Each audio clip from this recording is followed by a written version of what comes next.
Si tú mides la impedancia del sistema, digamos un sistema de 2 vías, lo más probable es que midas una curva como la que muestro a continuación. ¿Qué significa?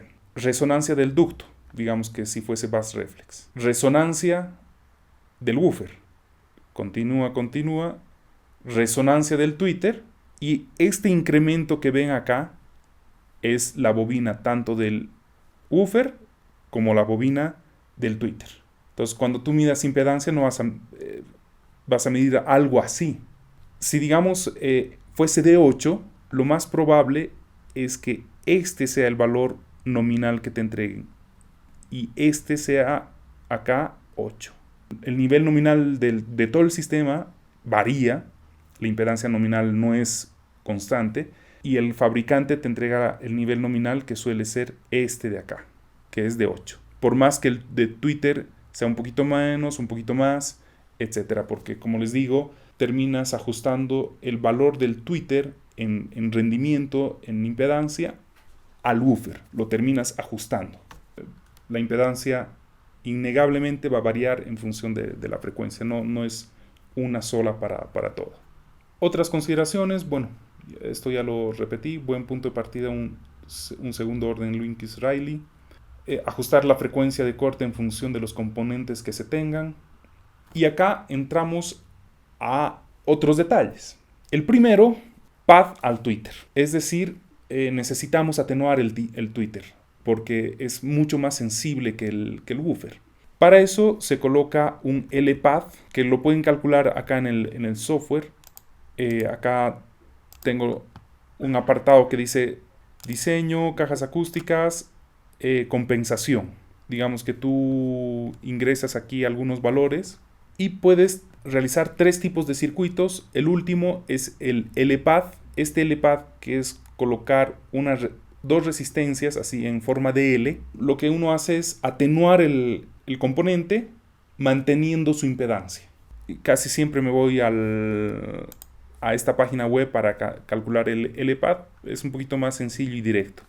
Simplemente tú tienes que decirle, bueno, el Twitter es de 6 y digamos que la sensibilidad del woofer es 90, la sensibilidad del Twitter es 100, entonces quiero atenuar 10 decibeles.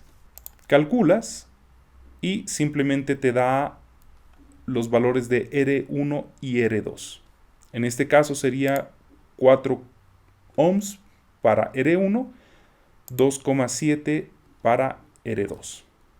Otros circuitos, hay el T-Path, que es resistencia, resistencia y otra resistencia acá, L-Path, T-Path y creo que hay alguno más por ahí. Casi siempre es en la vía alta. Y si es 3 vías, lo más probable es que tengas que aplicarlo en el medio y en el agudo. Digamos que tú tienes este tipo de situación. En el ducto no vas a poder hacer mucho. Acá. En el woofer podrías tratar de minimizar esta curva alzada de la impedancia. Es decir, que acá sea recto. No es común, pero podrías calcularlo, podrías intentar. Lo que sí puede ser más común, aunque tampoco he sentido la necesidad de hacerlo. Alguna vez he hecho la prueba, tampoco, o sea, funciona, pero digamos que no lo pude resolver de otra forma, es atacar la resonancia del Twitter. Y para eso necesitas este de acá, frecuencia de resonancia notch, que es una resistencia, un condensador y una bobina. Lo propio, en función a los datos que tú ingreses, te da el valor del capacitor, de la bobina y de la resistencia. Colocas esos 3 elementos como figuran acá y puedes atacar exclusivamente ese alzamiento de la impedancia para volverlo plano. Insisto, esto es como para probar. Y el otro, que sería una red Sobel, que es un condensador y una resistencia. La red Sobel lo que te va a permitir es básicamente atacar este levantamiento que se tiene para que sea un poquito más plano. Y eso lo puedes usar. Yo lo uso mucho en el woofer. Si es que no quiero que sea medioso, lo uso en el woofer. Y digamos que si está muy brillante, muy agudo, lo llego a emplear en el agudo también.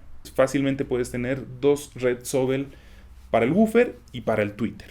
Por ejemplo, si yo quisiese fabricarme unos Yamaha NS10, ustedes sabrán que es súper medioso. Y cuando tú analizas su crossover, ves y simplemente tiene dos filtros, o sea, es un crossover de segundo orden y pare de contar, no tiene nada más. Entonces, si tú quisieras volverlo menos medioso, una alternativa sería poner la Red Sobel en el woofer, para que no tenga empiece este incremento de impedancia que tiende hacia arriba. Recuerden que la impedancia entre más alta va a haber mayor transmisión de voltaje y va a ser más sensible el sistema. Para un diseño que hice hace ya mucho tiempo atrás, este fue el diseño en papel, un crossover de segundo orden, que serían estos 4 elementos que figuran en este rectángulo. Para el woofer, una bobina de 0,71 milihenrios, un condensador de 11,6 microfaradios, en la parte del agudo 1,06, 7,37, Red Sobel solamente para el woofer, que sería esta de acá, condensador más resistencia, súper fácil de calcular. Para el LPAD, en el diseño, el woofer me salía muy sensible, era muy sensible en comparación al tweeter. Además era un woofer pequeño, de 5 pulgadas creo, ¿no? Entonces me salía que el LPAD tendría que aplicarlo en el woofer. 0,44, 3278. Era atenuar 1 dB, creo, si mal no recuerdo. Por estos valores tan pequeños, estamos hablando de atenuar 1 dB. Tenían casi prácticamente la misma sensibilidad. Esto en cuanto a diseño. Lo llevé a la práctica, construí el sistema, medí, busqué componentes que se aproximen y resultó en este circuito al final. Es decir, de 0,71 de diseño pasé a 0,75, que es lo que encontré en el mercado. De 11,06 pasé a 10U. De 1,06 pasé a 1,5 y de 7,37 pasé a 8,2. En este caso, si ustedes pueden apreciar, hay una diferencia notoria. Es porque tuve que descentrar la frecuencia de corte para, en este caso, el tweeter. Me salí.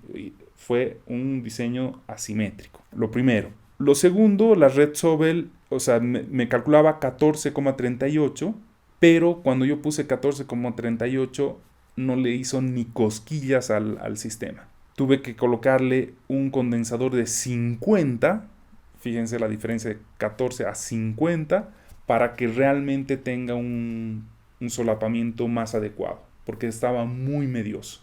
Y el LPAD no terminé colocando en el medio, terminé colocándolo en el agudo y con un decremento muy notorio.